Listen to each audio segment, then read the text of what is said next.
வணக்கம்.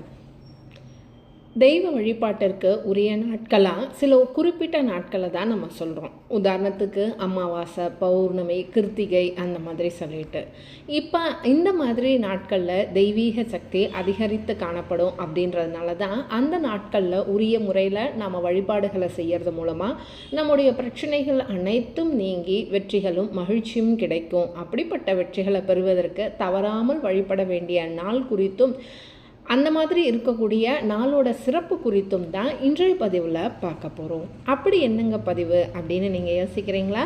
யோசிச்சுக்கிட்டே நம்ம அறிவோம் ஆன்மீகம் சேனலில் சப்ஸ்கிரைப் பண்ணுங்கள். அப்போ தான் தொடர்ந்து வரக்கூடிய வழிபாட்டு தகவல்கள், ஆன்மீக முறைகள் எல்லாத்தையும் நீங்கள் உங்கள் பதிவில் பார்க்க முடியும். இன்றைய பதிவு அப்படிப்பட்ட ஒரு நாள், அந்த நாளோட சிறப்பு அப்படின்றத பற்றி தான் பார்க்க போகிறோம். வாங்க பதிவுக்கு போகலாம். ஜாதகத்தில் குருவோட பலன் அதிகரிக்கக்கூடிய நாள் அப்படின்னு சொல்லலாம்.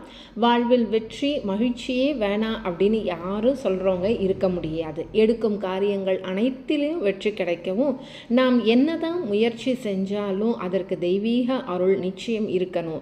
அப்படி தெய்வத்தின் அருளால் எடுக்கின்ற காரியங்கள் அனைத்திலையும் வெற்றி கிடைக்கணுமா? அப்போ இந்த பதிவு உங்களுக்கு தானே.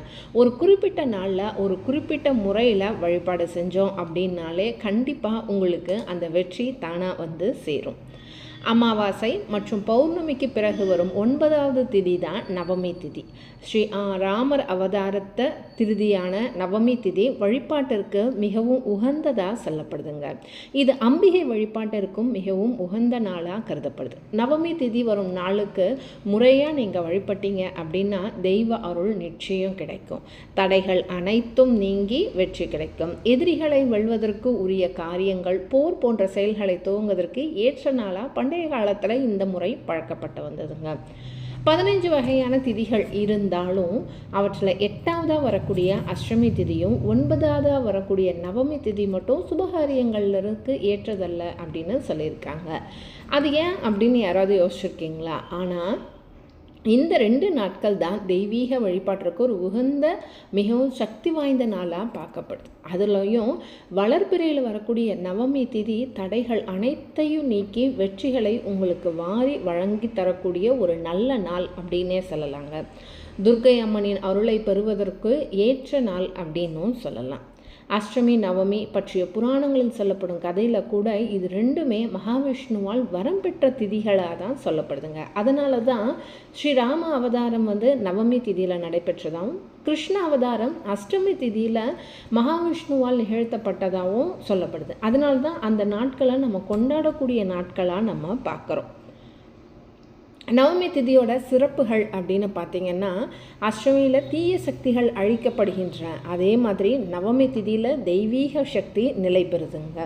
அன்னைக்கு நீங்கள் என்ன செய்யணும் வழிபாடு அப்படின்னு பார்த்தீங்கன்னா, வளர்பிறை நவமி திதியாக இருந்ததுன்னா ரொம்ப நல்லதுங்க. சக்தி பெருகும் திதி அப்படின்னே சொல்லலாம். இந்த நன்னாளில் துர்க்கை வழிபாடு செய்கிறது, நவாக்ஷித்ரி மந்திரம் சொல்கிறது, இதெல்லாம் ரொம்ப சிறப்பு. இப்படி வழிபடுறதுனால நமக்கு தைரியம், தடைகள் நீங்கி வெற்றி கிடைக்கும் அப்படின்னு சொல்லப்படுது. நவமி திதியில் என்ன செய்யலாம் அப்படின்னு பார்த்தீங்க அப்படின்னா, தெய்வங்களுக்கு பலி கொடுக்கறது, அது மாதிரி காவல் தெய்வ வழிபாடு, எல்லை தெய்வ வழிபாடு அதெல்லாம் செய்யலாம். புதிய வேலைக்கு செல்லலாம், நல்ல காரியங்கள் செய்யலாம், நகைகள் மற்றும் புதிய ஆடைகள் வாங்கலாம், இதெல்லாம் நீங்கள் செய்யலாம். இந்த நன்னாளில் சொல்லக்கூடிய மந்திரம் நான் ஒரு தடவை சொல்கிறேன். ஓம் ஐம் ஹ்ரீம் க்ளீம் சாமுண்டாயை விச்சே அப்படின்றது தான் அந்த மந்திரம். ஓம் ஐம் ஹ்ரீம் க்ளீம் சாமுண்டாயை விச்சை. இந்த திதியில் நீங்கள் வழிபடுறதுனால சக்தி, தைரியம், வெற்றி, பாதுகாப்பு பெருகும். உங்களோட தடைகள் அனைத்தும் நீங்கி வெற்றி உங்கள் இல்லம் தேடி வந்து சேருங்க. அது மட்டும் இல்லை, செவ்வாய்க்கிழமையில் வரக்கூடிய நவமி திதியில் நீங்கள் இந்த வழிபாடை செஞ்சுட்டு வந்தீங்க அப்படின்னா துர்க்கையோட பூரண அருள் உங்களுக்கு கிடைக்கும். இப்போ தெரிஞ்சுக்கிட்டீங்களா?